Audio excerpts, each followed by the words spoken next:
जैसे ही महाराष्ट्र और झारखंड में पोलिंग खत्म हुई, एग्जिट पोल्स की पेशगोइयां सामने आ रही हैं, जिनमें बीजेपी की क़ियादत वाली एनडीए को बढ़तरी हासिल होती दिखाई दे रही हैं। ज्यादातर सर्वे दोनों रियासतों में बीजेपी के इत्तेहाद को कामयाब करार दे रहे हैं। महाराष्ट्र में मुकाबला सख्त दिखाई दे रहा है। कुछ पोल्स बीजेपी की क़ियादत वाली महायुति हुकूमत के हक में हैं, जबकि दीगर महाविकास अघाड़ी एमवीए को बढ़तरी देते हैं। मिसाल के तौर पर इलेक्टोरल एज ने एमवीए के लिए 150 सीटों की पेशगोई की है, जबकि मैट्राइज बीजेपी और इसके इत्तेहादों को 150 से 170 सीटें और 48% वोट शेयर देता है। झारखंड का मंजरनामा भी दिलचस्प है।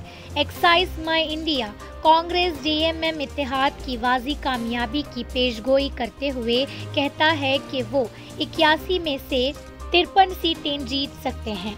दूसरी जानिब मैट्राइज ने बीजेपी की क़ियादत वाले एनडीए के लिए 42 से 47 सीटों का अंदाज़ा लगाया है।